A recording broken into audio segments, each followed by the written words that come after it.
Alors, je vais vous parler de l'art paléolithique dans l'optique chamanique. D'abord, il faut dire que dans le passé, c'est-à-dire au cours du dernier siècle, du XXe siècle, il y a eu toutes sortes d'interprétations sur l'art paléolithique.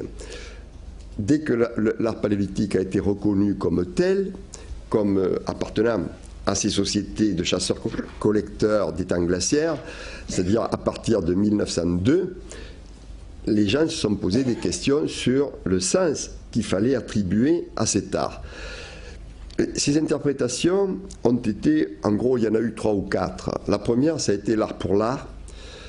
Les gens ont dit, ah ben, ils aimaient dessiner, ils avaient un tempérament artiste, donc ils allaient dans les grottes, ils faisaient des dessins.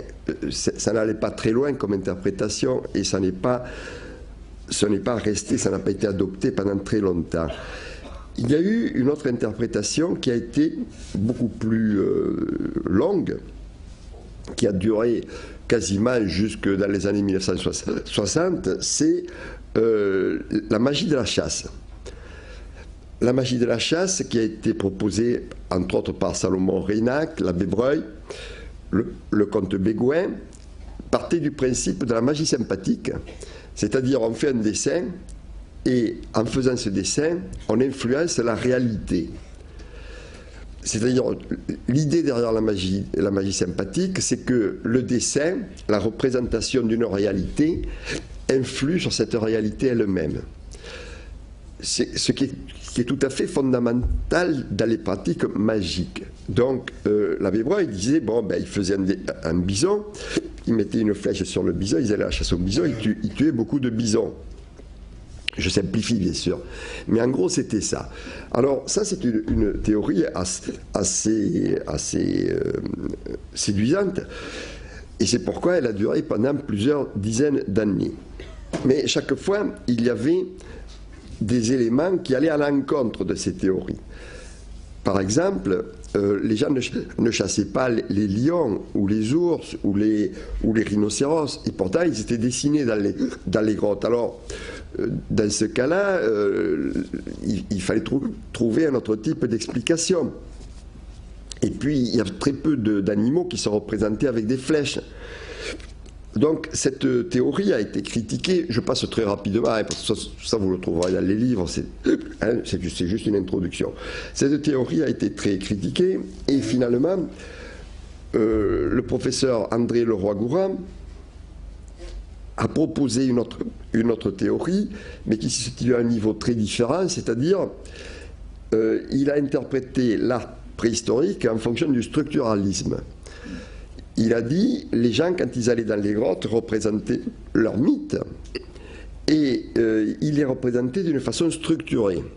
C'est-à-dire, il ne faisait pas des dessins au hasard, comme dans la magie de la chasse. La magie de la chasse, on va dans la grotte, on fait un bison pour la chasse au bison. Tandis que là, il disait non, il représentait les mythes de leur tribu en fonction de la réalité elle-même du mythe, en fonction également de la grotte elle-même. Donc c'était un système assez complexe où Leroy-Gourhan voyait 2 principes, le principe mâle et le principe femelle, à la fois opposés et complémentaires, qui étaient dessinés dans ces grottes profondes. Ce que ces théories avaient en commun, c'est qu'il s'agissait d'interprétations globales de l'art préhistorique, c'est-à-dire une seule théorie qui s'applique à tout cet art. Alors, comme chacune de ces théories a suscité pas mal de critiques et finalement ne correspondait pas avec les faits, il en est résulté un grand scepticisme dans le milieu des spécialistes sur la possibilité d'expliquer l'art préhistorique. Et il y en a qui disent non, on ne peut pas du tout l'expliquer, on ne saura jamais ce que ça veut dire, donc c'est même pas la peine de s'y intéresser, passons à autre chose, on le décrit, on l'admire, mais on n'essaie pas de l'expliquer. Moi je pense qu'on peut aller malgré tout un peu plus loin.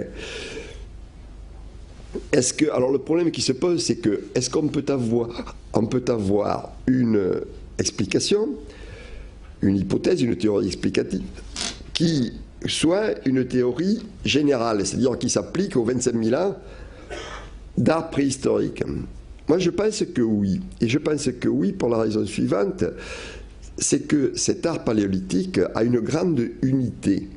Que ce soit des dessins de Lascaux, d'Altamira ou de Nio ou de la grotte Chauvet, qui sont séparés quelquefois par 15 000 ans ou davantage, ou 20 000 ans, on reconnaît toujours le même art paléolithique. Donc, dans chaque fois, cela fait partie d'un tout. Il y a une religion qui a duré pendant 20-25 000 ans, avec, bien entendu, comme pour toutes les religions, des changements. Je prends un exemple. Vous prenez la religion chrétienne qui est née il y a 2000 ans. Bon, cette religion chrétienne qui est née il y a 2000 ans, d'abord, elle avait des antécédents, bien entendu, au Moyen-Orient, mais en 2000 ans, elle est toujours d'actualité, elle vit toujours, mais elle vit sous des formes multiples. Les catholiques romains, c'est assez différent des calvinistes, ou des orthodoxes russes, ou des revivalists américains, etc. Donc, même à l'intérieur du catholicisme, il y a eu des changements. Moi, je me rappelle quand j'étais gamin, j'étais élevé comme catholique, et on nous parlait beaucoup au catéchisme du diable. Maintenant, le diable, on n'en parle quasiment plus. Donc, ça veut dire quoi? Ça veut dire qu'en l'espace d'une soixantaine d'années, il y a eu un changement thématique. C'est-à-dire que le projecteur, à un moment donné, il était sur le diable, et pendant longtemps, il a été pendant des siècles, et puis il s'est déplacé. Et maintenant, on parle davantage de la bonté de Dieu, etc., plutôt que du diable et de l'enfer. Donc, les religions évoluent, mais elles gardent un fond commun. Et c'est ce fond qu'on peut essayer de retrouver. Donc, à quel niveau d'interprétation pour nous aboutir? On ne peut le faire, à mon avis, qu'à un niveau qui est celui des universaux. Dans les niveaux d'interprétation, il peut y avoir beaucoup de niveaux d'interprétation.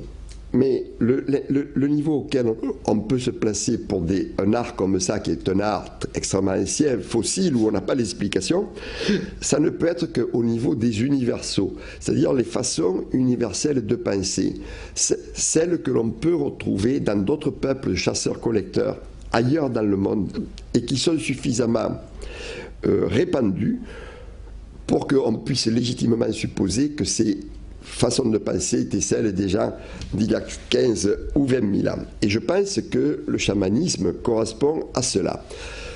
Pourquoi? Premièrement, parce que le chamanisme, c'est la religion majeure des peuples chasseurs-collecteurs. Ce n'est pas unique. Vous pouvez avoir des peuples chasseurs-collecteurs qui ont d'autres religions que le chamanisme. Mais le chamanisme, c'est la religion la plus répandue chez le peuple de chasseurs-collecteurs. Deuxièmement, le chamanisme était répandu jusqu'à une époque relativement récente dans toute la partie nord de la planète. Depuis les extrémités de la Sibérie jusqu'au Canada, l'Amérique du Nord, en passant par la Scandinavie. Autrement dit, lorsque les gens sont passés par le détroit de Bering, il y a une vingtaine d'années peut-être, ils sont allés dans les Amériques. Ils sont passés d'Asie en Amérique. Ces gens-là, ils y sont allés avec leur religion. Or, on constate que les religions indiennes, elles ont un fondement chamanique très fort. Donc, vous voyez là, on a deux éléments très forts. C'est jamais des certitudes, mais des éléments très forts qui nous je ne dis pas obligent, mais qui nous incitent à considérer le chamanisme. Un, c'est que le chamanisme est la religion majeure des peuples chasseurs-collecteurs, et les gens d'il y a 15-20 000 ans, c'était les chasseurs-collecteurs. Deux, c'est que cette répartition semble montrer que les gens qui sont allés aux États-Unis, enfin en Amérique du Nord, au Canada, en Amérique du Nord, il y a une vingtaine de milliers d'années, possédaient déjà une religion de type chamanique. Donc ce sont des indications fortes. Alors, à partir de cela, comment peut-on définir le chamanisme? Beaucoup d'idées fausses circulent sur le chamanisme. Et on peut le définir c'est pas une religion en soi, tellement que il y a certains spécialistes qui préfèrent parler de chamanisme au pluriel, comme on pourrait parler de religion chrétienne au pluriel également. Ce qui est commun dans les cultures de type chamanique, c'est que ce sont des gens qui pensent qu'il y a un cosmos qui est complexe et un cosmos qui est étagé. Autrement dit, il y a plusieurs mondes. Il existe plusieurs mondes. Alors, ils peuvent être étagés, ils peuvent être parallèles, mais souvent ils sont étagés. Il y a plusieurs mondes. Le monde où on est, il peut y avoir un monde du dessus, il peut y avoir un monde du dessous, des fois il peut y en avoir 5 ou 6, donc il y a plusieurs mondes. Deuxième point, les mondes surnaturels, ces gens pensent que ces mondes ont une interaction avec le monde dans lequel nous vivons. Tout ce qui se passe dans le monde dans lequel nous vivons est déterminé par les esprits qui vivent dans les autres mondes, dans l'autre ou dans les autres mondes. Troisième point. Jusque-là, il y a pas mal de religions qui partagent ce genre de croyances. Hein. Mais là, on arrive à un troisième point qui est typiquement chamanique. Troisième point. Certaines personnes peuvent contacter le monde autre ou les mondes autres. En particulier les chamans. Et ils peuvent les contacter directement. C'est-à-dire, c'est très différent de la prière, par exemple. Quand vous priez la divinité, vous vous adressez à Dieu, mais vous n'attendez pas à ce qu'il vous réponde. Et si vous faites de la magie, vous contraignez en quelque sorte l'esprit auquel vous vous adressez par des pratiques, par des techniques qui font que si vous dites les mots qu'il faut et vous faites les gestes qu'il faut, il va se passer tel type d'événement. Dans le chamanisme, c'est tout à fait différent. Le chaman, lui, va voyager dans l'autre monde. Il va voyager dans l'autre monde, il va rencontrer les esprits, il va à leur rencontre, il va négocier avec eux, il va discuter avec eux. C'est très différent, c'est plus égalitaire d'une certaine façon. Il y a une autre façon aussi d'entrer en contact avec l'autre monde, c'est de recevoir la visite d'esprits auxiliaires.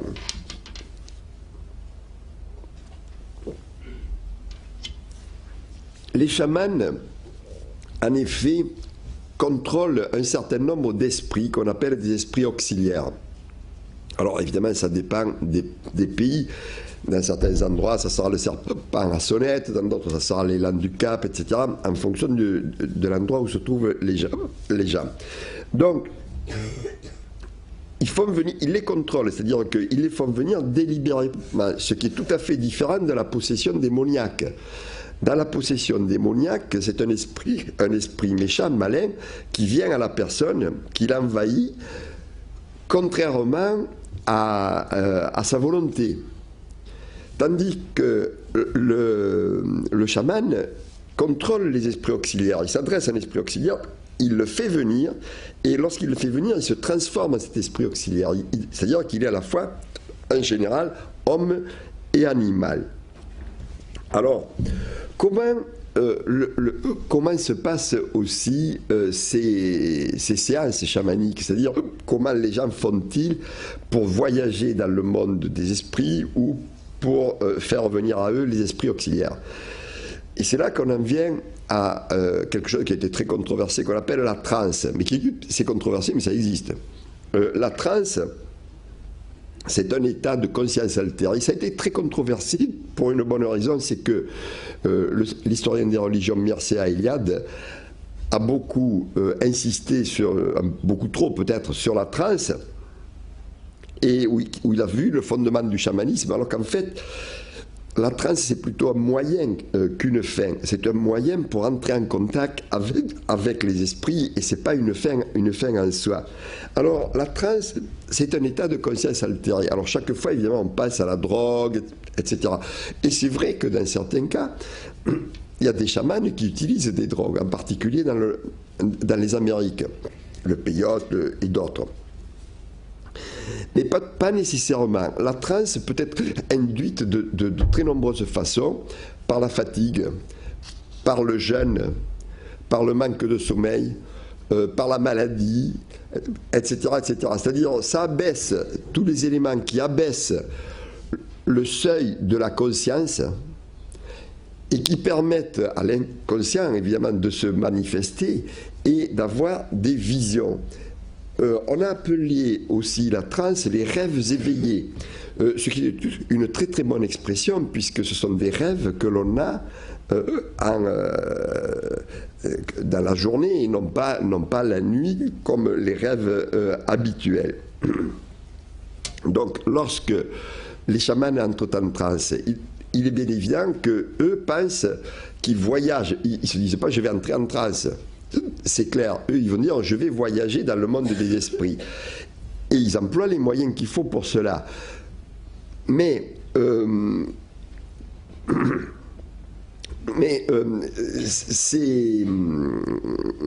ces voyages sont des voyages, j'allais dire des voyages organisés. C'est-à-dire ce sont des voyages qui sont très, très préparés, puisque ça se passe dans le cadre d'une culture où il y a des mythes, etc., qui sont très connus de tous. Et le chaman, par exemple, dans le sud de l'Afrique, qui va entrer en transe, il va voyager dans un monde où il va y avoir des antilopes du Cap, il va y avoir, etc., toutes sortes de choses qui appartiennent à son monde. Et c'est déterminé, ces voyages ils sont déterminés par la culture. Donc, la transe, pour être clair, la transe, c'est quelque chose qui appartient à toute l'humanité. On a tous cette capacité d'entrer en transe, d'avoir des états de conscience altérés. Mais les rêves qu'on a pendant la transe dépendent essentiellement de la culture. C'est pour ça que quelquefois il y a des gens qui me disent oui mais alors les gens qui se droguent et ceci et cela, je dis ça n'a rien à voir, parce qu'un type qui se drogue, qu'est-ce qui se passe? Il se passe que les visions qu'il va avoir sont les siennes. Ce sont les siennes propres. C'est son propre inconscient qui va se manifester. Ce n'est pas du tout structuré. Tandis que dans le cadre de ces cultures-là, avant d'avoir des transes, et pas nécessairement par la drogue, les gens subissent un entraînement considérable et on sait, ils savent très bien ce qu'ils vont visiter. Alors, dans l'art des sociétés chamaniques, on en connaît un bon nombre.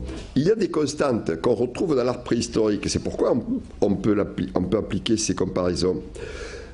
Par exemple, le fait que les abris ou les grottes sont considérés comme l'entrée dans le monde des esprits, comme l'entrée dans le monde du surnaturel. Ça, c'est quelque chose qu'on trouve un peu partout. D'autant plus que quand on est en transe, il y a quelque chose qui se passe assez souvent, c'est une sensation de tunnel. On a la sensation de franchir un tunnel avant d'arriver, ou un tourbillon, avant d'arriver dans le monde de la transe. Donc, franchir des galeries pour accéder à des grottes profondes, c'est un peu l'équivalent du voyage métaphorique, l'équivalent métaphorique du voyage de la transe du chaman. D'autre part, souvent, ils ont représenté des animaux comme s'ils sortaient des fissures de la paroi. Là, je vous en montrerai des exemples. L'idée, c'est que l'intérieur d'une grotte, c'est quelque chose de sacré, de puissant, chargé de pouvoir, et qu'en allant dans ces grottes, le chaman, et ceux qui l'accompagnent éventuellement, s'approchent vraiment d'une source de pouvoir extrêmement surnaturelle, extrêmement forte, et les animaux qu'il dessine, par exemple, ils dessinent comme s'ils sortaient des parois, ce qui est logique, parce qu'ils pensent qu'ils sont dans les parois elles-mêmes. D'autre part, on s'aperçoit aussi que le nombre de sujets représentés est assez restreint et que ce sont des sujets assez spécialisés. C'est-à-dire il y a des choix. Très souvent, quand je fais des conférences, les gens me disent « Ah oui, mais pourquoi ils n'ont pas dessiné tel type d'animal? Pourquoi tel type d'animal ?» etc. Il y a des choix. Et ces choix correspondent aux croyances et aux mythes de chacune des tribus. Il y a autre chose qui est également commun à l'art paléolithique et à l'art qu'on trouve dans les sociétés chamaniques, c'est ce qu'on appelle les êtres composites, c'est-à-dire la représentation de créatures qui sont à la fois humaines et animales. Et ça, je vous en montrerai également quelques-uns. Ce qui est logique, parce que quand le chaman reçoit la visite de son être, de son auxiliaire, de son esprit auxiliaire, il se transforme d'une certaine façon en cet esprit auxiliaire. Donc il est à la fois humain et animal. Et lorsqu'il voyage dans le monde des esprits, il y a des esprits qui ont des fois une forme humaine et animale à la fois. Alors, pourquoi y a-t-il une ubiquité du chamanisme? Pourquoi on le trouve partout dans le monde? On le trouve partout dans le monde à cause de ces phénomènes neurophysiologiques. C'est-à-dire que tous, tant que nous sommes, comme je vous l'ai dit, nous avons la capacité d'entrer en transe, d'avoir des états de conscience altérés. En général, Dieu merci, ça n'arrive pas souvent. Mais ça peut arriver, et dans toutes les sociétés, cela arrive. Dans le passé, y compris dans notre société à nous, dans le passé, les gens qui avaient, comme on dit, des visions étaient considérés comme des saints ou des prophètes. Maintenant, c'est très mal vu dans notre société à nous. Mais même maintenant, dans le monde entier, il y a des tas d'endroits où quelqu'un qui a une vision, etc., il est considéré, il est très considéré, il est considéré comme un sorcier, un chaman, comme un prophète. Donc, ça, les gens l'ont eu partout. Alors, dans certains cas, certaines sociétés ont instrumentalisé ce genre de choses. Ils en ont profité parce qu'ils se sont dit qu'ils avaient un instrument là pour entrer en contact avec les puissances surnaturelles pour régler les problèmes de la vie courante, c'est-à-dire guérir les malades, faire venir la pluie, favoriser la chasse. Dans d'autres sociétés, les gens ne l'ont pas fait, ou ils l'ont fait que marginalement. Vous voyez, c'est intéressant de ce point de vue-là de voir l'histoire de la religion chrétienne, la religion catholique. Vous voyez, vous avez, au Moyen-Âge, vous avez des grands mystiques comme Hildegarde de Bingen, Sainte Thérèse d'Avila, etc., qui ont eu des visions, et les visions que ces gens décrivent, elles sont exactement du type des visions chamaniques. Sauf que, bien entendu, elles sont culturellement orientées. Elles ne vont pas révéler d'ours blancs ou de serpents à sonnette. Mais elles sont culturellement orientées, y compris dans le cadre de la religion chrétienne. Par exemple, cette Thérèse d'Avila, quand elle parle de ce qu'elle voit, elle parle des milices célestes. Pourquoi? Parce qu'à son époque, la religion catholique était indissociable du pouvoir temporel et également de l'armée, si je puis dire, je mets entre guillemets. Donc, d'un pouvoir fort. Donc, elle parlait de milices célestes. Si actuellement, un visionnaire catholique avait des visions, il ne parlerait certainement pas de milices célestes. Vous voyez, ça serait tout à fait autre chose. Donc, ces visions sont tout à fait culturellement orientées. Alors, pour conclure et vous montrer les diapositives, les gens sont allés dans les grottes profondes pendant un peu plus de 20 000 ans. Et ils les ont explorés jusqu'au bout. Ça, c'est quelque chose qui est vraiment étonnant, parce que dans toutes les grottes où on va, on s'aperçoit qu'ils sont allés partout, y compris des grottes comme Millau ou Rouffignac, qui font plusieurs kilomètres de long. Ils sont allés partout, ils ont exploré les plus petits recoins. Dans cette optique-là, ça a un sens, parce que ces gens, ils n'habitaient pas dans les grottes. Ils n'avaient aucune... Excusez-moi. Ils n'avaient aucune raison de les explorer jusqu'au fond. Ils n'y habitaient pas du tout. Ils y allaient, ils faisaient des dessins, ils faisaient des cérémonies. Et s'ils les exploraient jusqu'au fond, je pense que c'est parce qu'ils devaient penser que plus ils allaient loin au fond de la grotte, et plus ils avaient de chances de se rapprocher du pouvoir surnaturel. Chaque fois qu'ils reculaient un petit peu peut-être, mais ils s'en rapprochaient de plus en plus. Et c'est pourquoi, assez souvent, dans les grottes, il n'y a pas tellement de dessins dans les entrées, et on en a dans les fonds. Vous avez ça à la grotte de Nio, par exemple, ou la grotte Chauvet. Les dessins sont beaucoup plus dans le fond de la grotte, au-delà de la lumière du jour, que dans les entrées.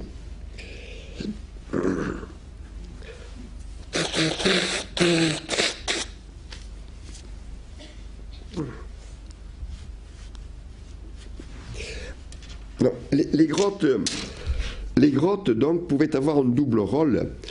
C'était le monde des esprits, en soi, où on voyageait physiquement, mais également, les grottes ont un pouvoir hallucinogène. Et ça, on le sait parce qu'il y a eu des témoignages assez nombreux de spéléologues. Après avoir écrit ce livre que j'ai fait avec mon collègue David Louis-Williams sur le chamanisme, par hasard, je suis tombé sur une thèse de médecine qui s'appelle « La pathologie de la spéléologie ». Et il y a un chapitre qui est consacré aux hallucinations que les spéléologues ont dans les grottes. Et ça se comprend, parce que quelqu'un qui va passer 2 jours, 3 jours dans une grotte, il va être fatigué. 2, il y a une déprivation sensorielle très forte, c'est-à-dire qu'on perd complètement la notion du temps. Et en même temps, on n'a pas les repères qu'on a à l'extérieur. Tous ces petits bruits, la lumière du soleil qui change, etc., même quand il n'y a pas beaucoup de soleil, le vent, etc., tout ça on ne l'a pas. Donc on a une déprivation sensorielle très forte et qui dans certains cas peut aboutir justement à créer des hallucinations, des visions, que ce soit des visions visuelles ou auditives.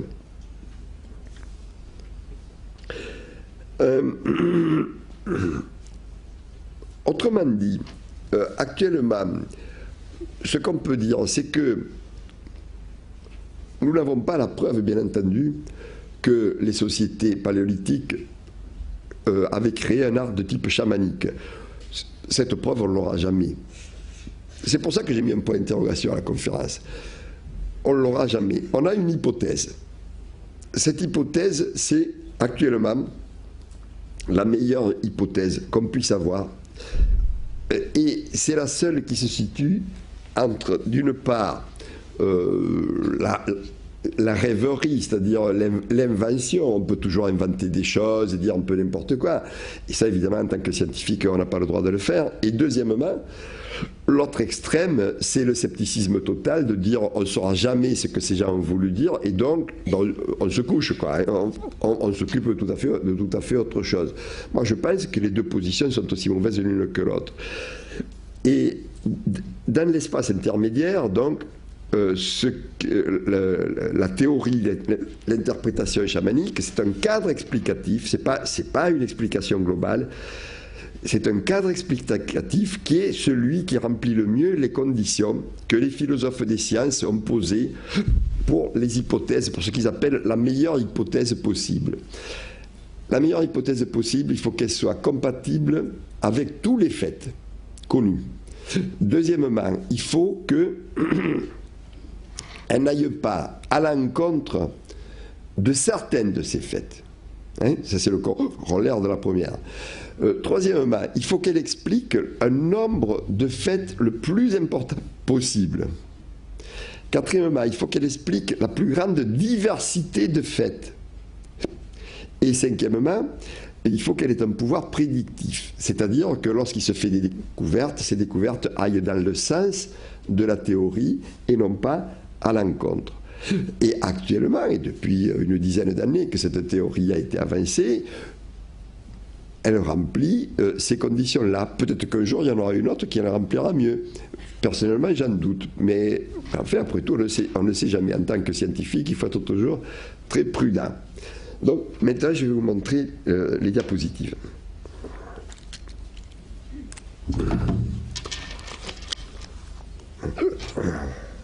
Et encore une fois, je m'excuse pour les mauvaises qualités de la transmission.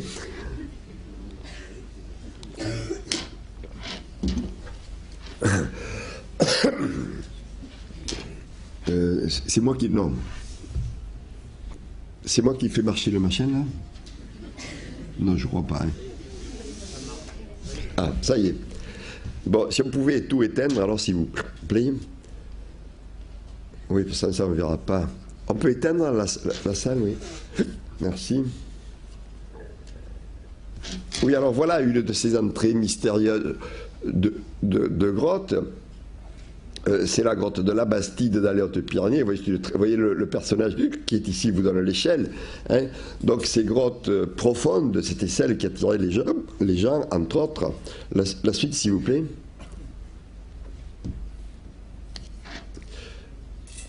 Ça, c'est pas une grotte, c'est le pont d'Arc, à Vallon-Pont d'Arc. Ça serait mieux s'il y avait un peu moins de lumière. Je ne sais pas si c'est faisable. Puis je ne sais pas pourquoi c'est devenu bleu. Bon, fait. Alors, ça c'est ce pont d'Arc, à Vallon-Pont d'Arc. La grotte Chauvet se trouve à peu près ici, dans une falaise. Et on ne peut pas être évidemment certain. Ah voilà, ah oui, là c'était nettement mieux, oui. Et on ne peut pas être certain de ce que je vais dire, mais il y a de fortes chances. C'est-à-dire, ce pont d'Arc, là, ça fait 60 mètres de haut. Vous voyez, c'est grand, hein. Et à l'époque, ça existait, c'est-à-dire il y a 30-35 000 ans, ça existait.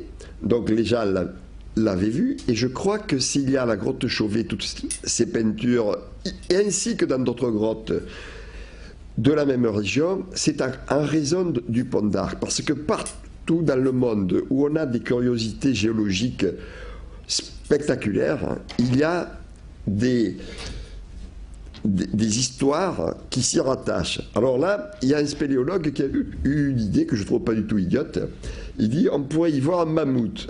Regardez le ventre, la patte avant, vous voyez, la bosse de la tête.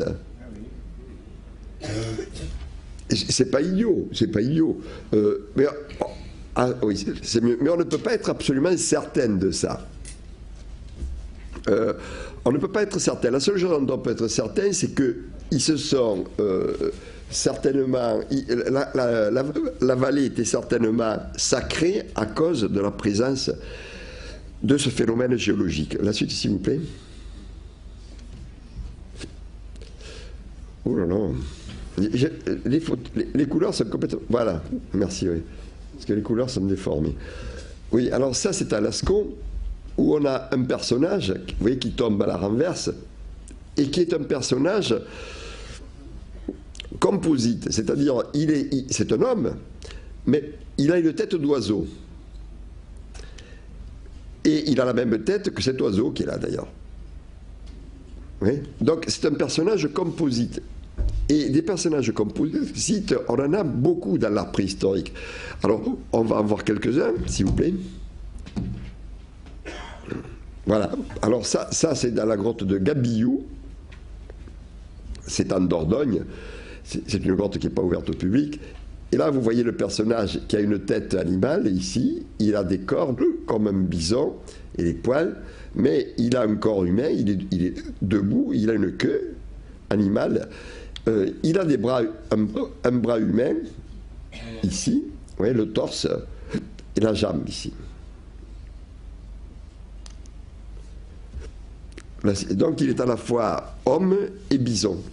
La suite, s'il vous plaît. On va en voir rien. Ça y est. Oui, alors là, on a aussi un homme qui est à la fois homme et bison, et ça, c'est la grotte des trois frères. Celui-ci, vous voyez, il est debout comme un homme, il a des jambes humaines, il a une queue animale, il a une tête de bison. La suite, s'il vous plaît. Ça, c'est à la grotte Chauvet. Dans la grotte Chauvet, on a cependant rocheux avec ce personnage qui, au début, nous a posé un gros problème. On a pensé que c'était un homme bison, c'est-à-dire qu'il avait le haut du corps d'un bison et une jambe humaine, ici. Et puis, un de mes camarades a eu l'idée de faire une photo en tenant l'appareil au bout d'une perche pour faire des photos dans ce sens-là. Parce qu'on n'avait pas pu le faire parce que le sol est intact. Et notre premier souci, c'est de rien abîmer. Donc, on n'avait pas pu marcher sur ce sol. On avait fait des photos de loin au téléobjectif et on voyait que ça. Donc, quand il a pu faire la photo dans l'autre sens, on a eu une grosse surprise. La suite, s'il vous plaît. Voilà. Vous voyez, vous reconnaissez le bison, là. Hein. Mais on s'aperçoit que effectivement, ça c'est une jambe humaine, mais qu'il y a une seconde jambe humaine, et que là, il y a un pubis avec la vulve. Donc c'est un corps féminin. Oui. Il y a le bas du corps d'une femme, là il y a un lion ici, et là il y a un mammouth. Il y a le bas du corps d'une femme et ce bison qui a été mis au contact du corps de la femme. Et le bison, alors là on ne le voit pas trop bien sur la diapo, mais il a une main humaine. Vous voyez, il y a un bras ici, hein, et les doigts qui pendent ici. Ce n'est pas du tout des sabots. Peut-être qu'on le verra mieux sur la suivante, s'il vous plaît. Voilà. Oui, on le voit un peu mieux là. Vous voyez le pubis de la femme avec la vulve. Là, on le voit, maintenant on le voit moins bien. Et là, il y a la patte du bison, si vous voulez, et la main qui est là, mais là, on la voit moins. On la voyait mieux tout à l'heure. Voilà, oui, ici, vous voyez ces traits que vous avez là. Donc là, on a une histoire, certainement, qui met en jeu un homme bison et une femme. La suite, s'il vous plaît. Alors, maintenant, je vais vous montrer quelques exemples de l'utilisation des contours naturels.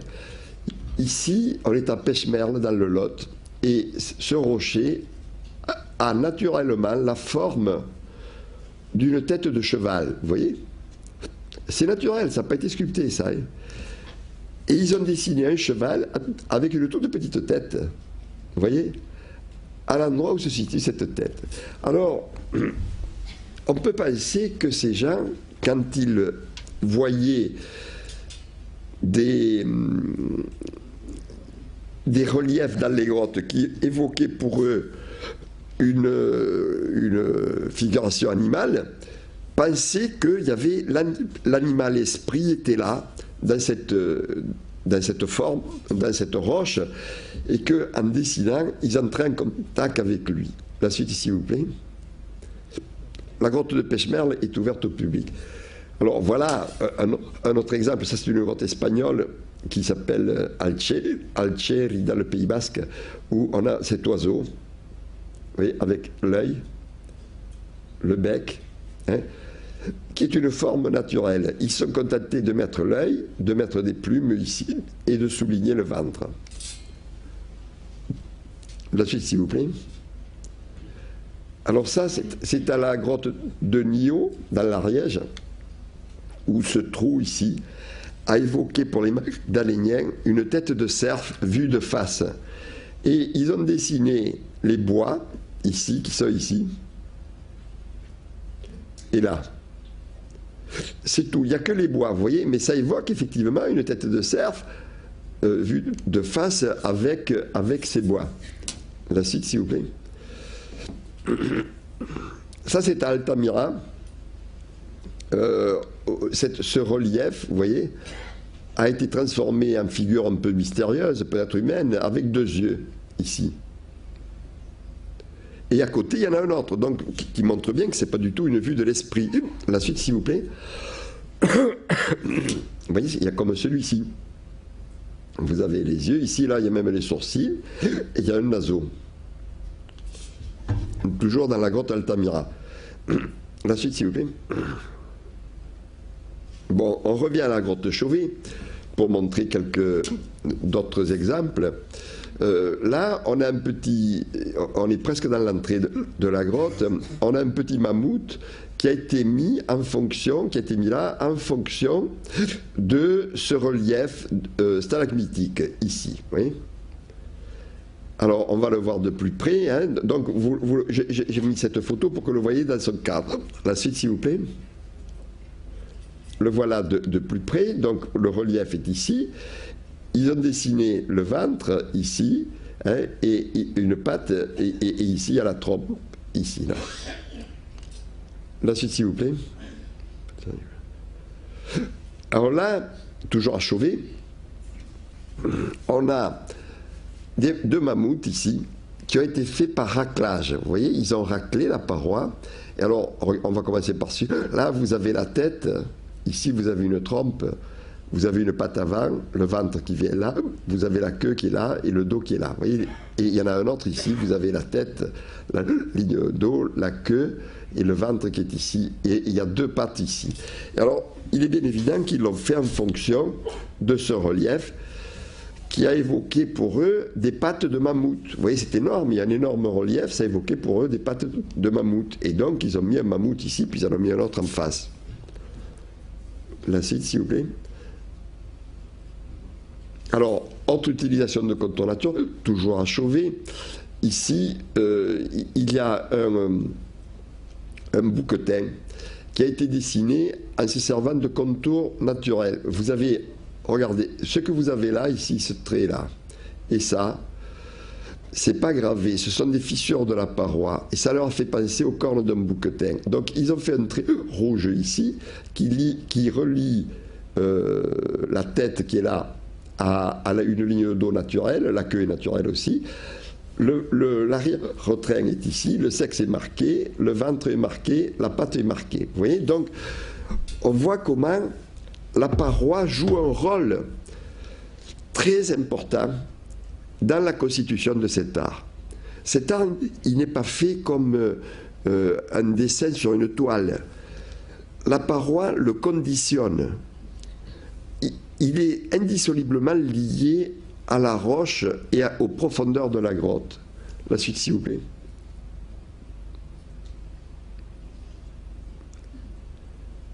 Oui, alors même chose ici, là c'est un mammouth. Hein. Alors ce que vous voyez là, regardez, la bosse du mammouth, la trompe qui vient là, ça c'est naturel, hein, c'est complètement naturel. Par contre, qu'est-ce qu'ils ont fait? Ils ont fait la queue en noir, et ils ont fait la patte arrière, vous voyez, et le ventre en noir. Et c'est tout. La suite, s'il vous plaît. Alors là, toujours à Chauvet, on est toujours à la grotte Chauvet, là on a un rhinocéros qui est dessiné comme s'il sortait du fond du trou. Hein? Et ça, on l'a souvent, ce genre de choses. Il y a des animaux dessinés comme s'ils sortaient du fond des parois. La suite, s'il vous plaît, ou des galeries. Alors là aussi, là on a un rhinocéros, vous voyez, il y en a beaucoup, hein. Et ça, je ne sais pas si vous le voyez en relief, mais en fait c'est un creux ici. Hein. Il est dessiné comme s'il sortait du creux. La suite, s'il vous plaît. Et là, c'est un lion, un grand lion aussi, vous voyez, qui s'interrompt ici, parce que là, il y a un creux dans la paroi. Et vous avez le ventre, la patte avant, la ligne de dos, l'épaule et la tête du lion qui vient ici. La suite. Alors, là, c'est un auroch aussi. On voit très bien qu'ils ont fait exprès de le dessiner comme s'il sortait de la paroi. Vous avez la tête qui est ici, avec les cornes vers l'avant, une patte avant, la seconde patte avant, et le corps qui sort du trou.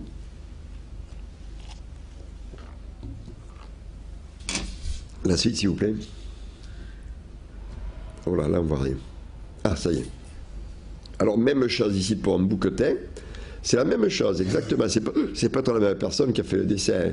Où on a une grande corne ici de bouquetin, la seconde grande corne, la ligne de dos, la tête est ici, le poitrail, la patte avant, le ventre.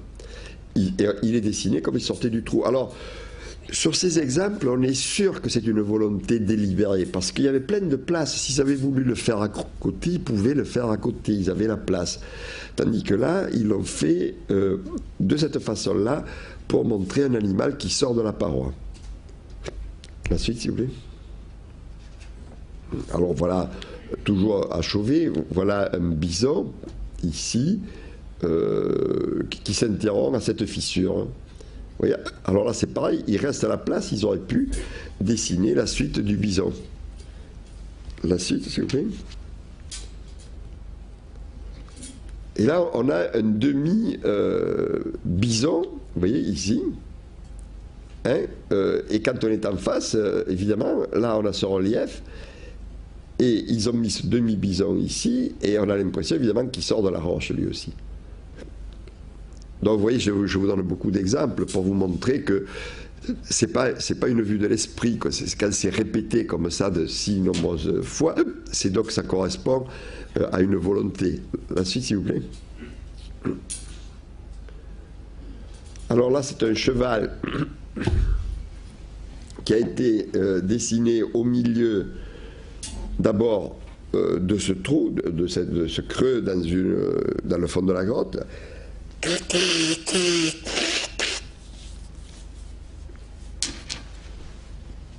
Et alors, au départ, ils avaient préparé la paroi, ils avaient raclé la paroi pour faire le dessin. Et on voit l'ébauche du cheval. Vous voyez, on voit la tête, on voit peut-être même le...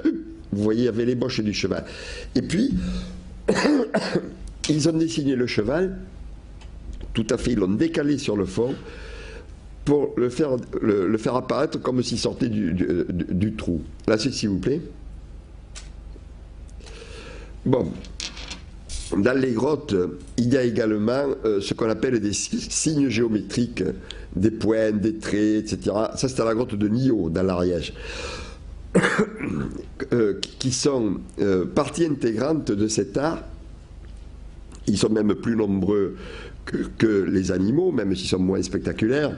Et il faut savoir que lorsque on a des visions, lorsqu'on a une transe, surtout dans le premier stade de la transe, on voit des points, des traits, des zigzags, un peu comme ce qu'on voit quand on a une migraine, une forte migraine. Donc, lorsque les chamans entraient en transe, ils savaient qu'au début, tout au moins, ils voyaient des points, des traits, etc. Et donc ça faisait partie de ce voyage dans le monde des esprits, ça faisait partie du monde des esprits. Et donc ils leur ont donné un sens. Alors quel sens, ça on n'en sait rien, bien sûr. Vous voyez, on ne peut. C'est pour ça que je vous disais au début qu'on ne peut essayer de comprendre qu'au niveau des universaux. Par contre, on ne peut pas comprendre au niveau. Je ne peux pas vous dire ça représente un bison ou ça représente un homme ou quoi que ce soit. Ça évidemment on ne peut pas le savoir. Mais que ce soit fait dans le cadre d'une culture chamanique, c'est très vraisemblable. La suite, s'il vous plaît.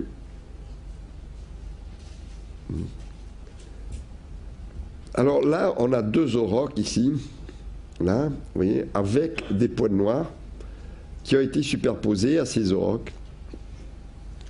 Ça c'est dans une grotte des Asturies en Espagne. Oui, c'est pour vous montrer qu'on le trouve un peu partout, effectivement, ce genre de choses. La suite, s'il vous plaît.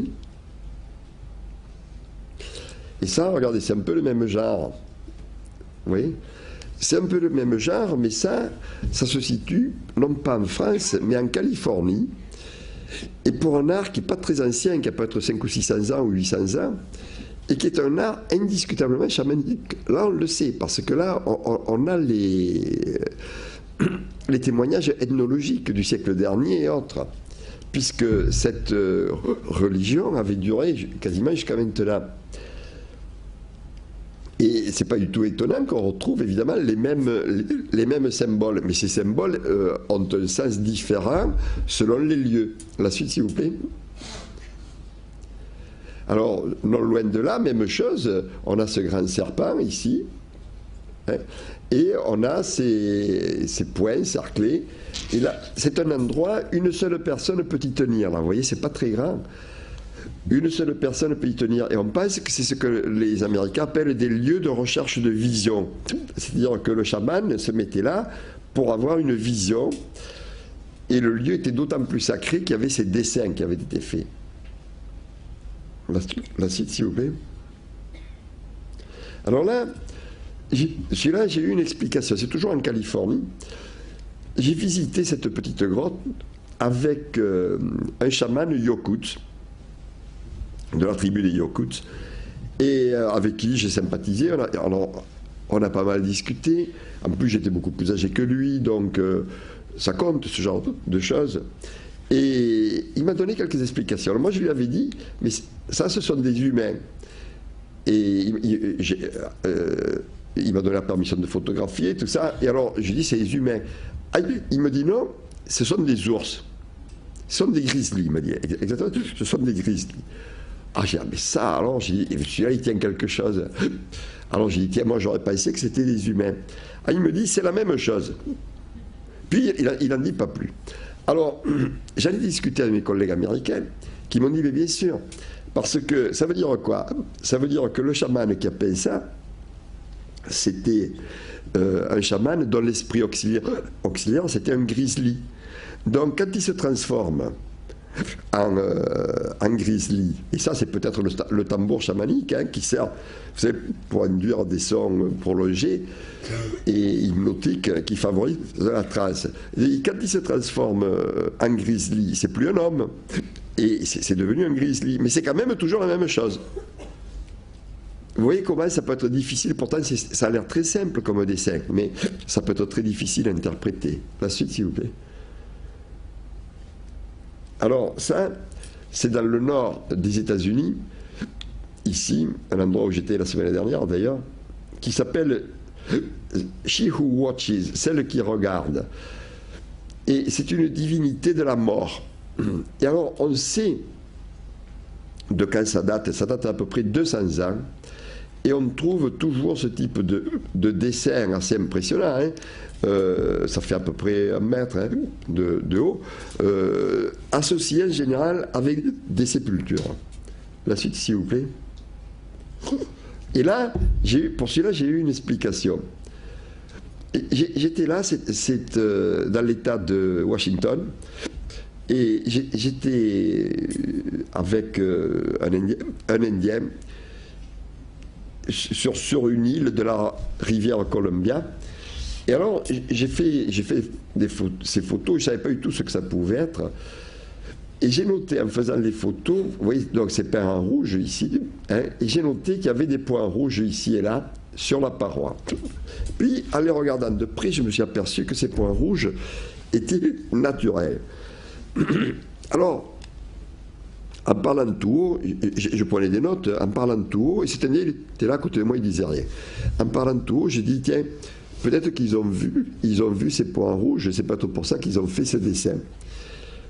Et alors il me dit, oui, ils ont dû penser que c'était la rougeole ou la variole. Alors moi je me suis dit, mais qu'est-ce qu'il veut dire? Vous voyez? Et puis, peut-être un quart d'heure après, brusquement, j'ai compris. C'est qu'il y a 200 ans, quand les premiers Blancs sont arrivés dans ces contrées du nord-ouest des États-Unis, qui étaient très écartées, ils ont été précédés par une vague de rougeoles, de varioles, de coqueluches, etc. Parce que les Indiens n'avaient pas les anticorps. Et les tribus indiennes ont été absolument décimées. Les gens mouraient par milliers. Dans certaines tribus, il y a 80% des gens qui mouraient. Alors imaginez les chamans du coin, ils voient une roche qui est pleine de points rouges, exactement comme ce que les gens avaient sur le corps. Qu'est-ce qu'il fait? Il fait une figure, vous voyez, qui est propitiatoire, qui va lutter contre cette malédiction.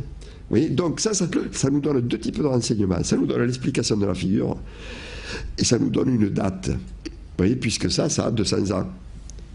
La suite, s'il vous plaît. Alors, il y a également un peu partout dans le monde des mains négatives. Là, c'est dans la grotte de Gargas, vous voyez. Ces mains négatives qui ont été faites en posant la main sur la paroi et en soufflant de la peinture sur la main.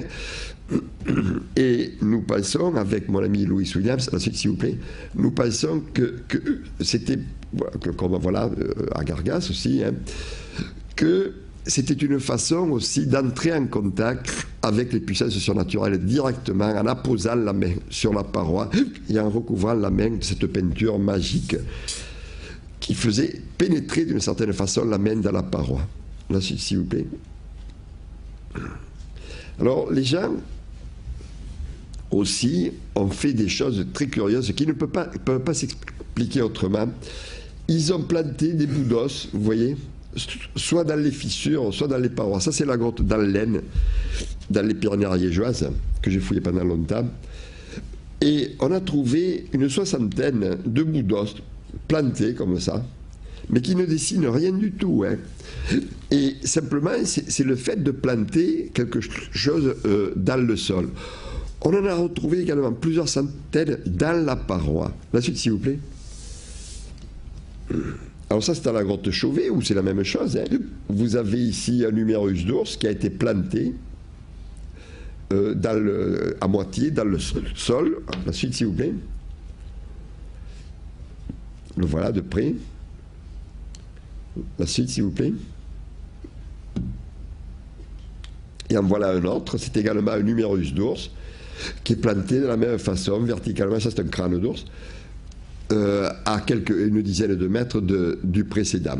Donc, nous pensons que ce genre de choses, c'est une hypothèse, hein, que l'hypothèse qui l'explique le mieux, c'est qu'ils essayaient de se brancher en quelque sorte sur le pouvoir surnaturel de la grotte, un peu comme on branche une prise électrique. Hein. La suite, s'il vous plaît. Il y en a également dans les fissures des roches. Vous voyez, bon, ça a été peint en rouge ici. Et ça, c'est la grotte dans l'Aisne, dans les Pyrénées ariégeoises. Et vous voyez, je vous montre des petits bouts d'os qui sont plantés dans les fissures. Dans cette grotte, il y en a plusieurs centaines. Alors, ces os, ils n'ont rien de spécial. Hein. C'est des petits bouts d'os. Autrement dit, ce n'est pas un dépôt. Un genre de dépôt votif, c'est pas une offrande aux dieux, c'est des bouts d'os. Donc ce qui compte, c'est le geste. Or ce geste, on le retrouve dans le monde entier. En particulier, vous pouvez le voir par exemple tous les jours au mur des Lamentations à Jérusalem. Hein. C'est-à-dire l'idée de placer quelque chose dans la fissure d'un lieu sacré, c'est l'idée d'aller un peu au-delà de la réalité dans laquelle on se trouve. Ensuite, s'il vous plaît. Voilà, alors pour terminer, je vais vous montrer une grotte qui se trouve en Espagne, à Candamo, c'est dans les Asturies. Pour arriver à ce lieu qui est éclairé, il faut grimper sur 7 ou 8 mètres. Oui, c'est assez d'ailleurs sportif. Il faut grimper sur 7 ou 8 mètres, cette colonne stalagmitique. Et là, il y a un dessin qu'on va voir. La suite, s'il vous plaît. Voilà, c'est un cheval. Il y a un cheval. Et puis il y a ça là. Et c'est tout. Et ça, ce dessin nous donne la preuve que les gens ne faisaient pas nécessairement ces dessins pour qu'ils soient vus par d'autres. Parce que dans ce lieu, il n'y a qu'une seule personne qui peut y être à la fois. Et comme c'est à 7 ou 8 mètres du sol, vu d'en bas, on voit rien du tout. Hein? Donc c'était pas fait pour être vu. C'était pas, comme on l'a dit souvent, c'était pas un art qui était fait pour être vu. Du moins dans ce cas-là, c'était un art qui était fait pour lui-même. Et nous pensons que c'était en fait pour, comme je l'ai dit et que je l'ai répété au cours de cette conférence, pour entrer en contact avec le monde surnaturel, pour capter une partie de cette puissance, et toujours pareil, hein, c'est-à-dire pour régler les problèmes quotidiens, pour guérir les malades, en particulier pour donner de la chance et la santé aux gens, pour favoriser la chasse, pour faire venir la pluie si c'est dans les contrées sèches, bref, pour résoudre tous les problèmes qui se posent au quotidien. Voilà, je vous remercie.